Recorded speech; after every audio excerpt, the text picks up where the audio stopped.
the Jumpluff. Have I seen AI grading? Yes, I have seen, what is it, ASG, right? I think ASG, I think the idea is very good. You know, I think it's a really good opportunity for a lot of the big three to introduce into the quality control portion.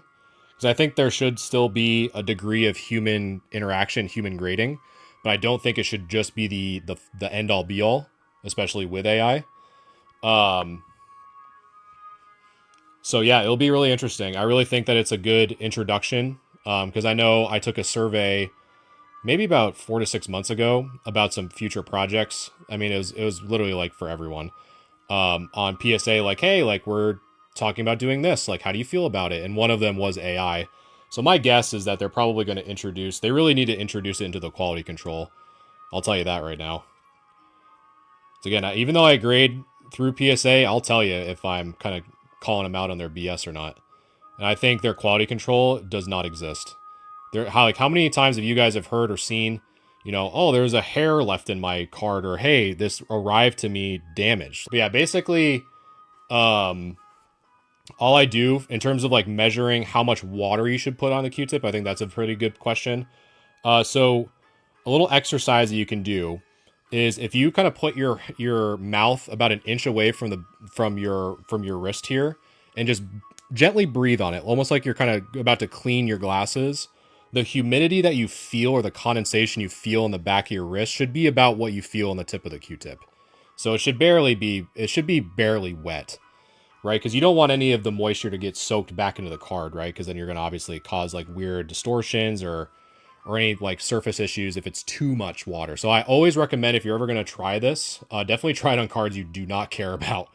I cannot express that enough. And some of you might be thinking, if these little specks are dirt or debris, it's actually the bits of seed in the Jumpluff art.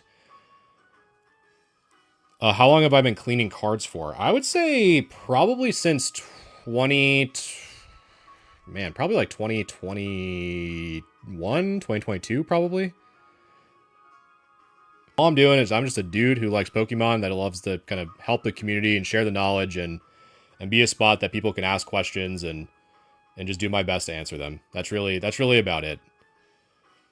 What are some common flaws in Japanese vintage that would hold a card from a PSA 10? Probably the centering on the back is probably what I've seen the most rip and ship, because the red and blue contrast is so apparent that you can really see if it's off center. But for the most part, Japanese is super good. This Jumpluff is in excellent shape. I didn't really even see, and I'm kind of doing like a quick shine test. I really did not see any scratches under the microscope. So this Jumpluff is in extremely good condition. I'm going to try to even be very, very careful with it when I kind of gently kind of put it like that. Playing Power World while listening. That's awesome. You guys, I've been super addicted to TCG Card Shop Simulator. I don't know if anyone else has, but that game is so fun.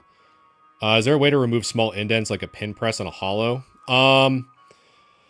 I'd say the best way to explain it, but again, what I always say is please try this on cards you don't care about. But I would use something like these like foam mats. So foam mats, some spray of some distilled water, very gently, and try to press them in certain spot. It's really hard for me to explain, which is why I'm kind of butchering it.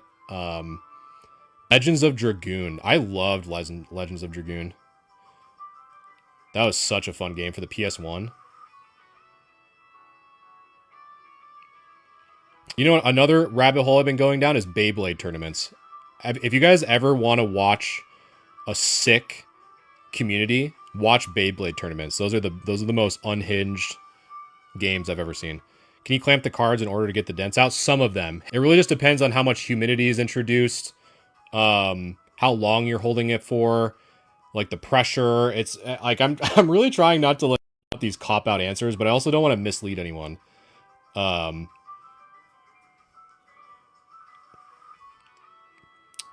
Beyblades are so sick. Honestly, that's what I kind of want to, you know, and you know what? If anyone wants to take this idea as a vendor, go for it. But I really want to like bring at a vendor show, like bring a Beyblade like dome or whatever they call them, and it's like if you beat me in a like best of 3 in a Beyblade, I'll give you a free card or something. Just to like be able to play Beyblades. Oh, I swear, Bayhead, I swear I thought it said Beyblade on it because we just been talking about it. It's like, what are the odds that someone named Beyblade just followed as we're talking about Beyblades? Light scratches, no, because they warrant things like card wax, which I don't. I'm very transparent here. I don't use card wax.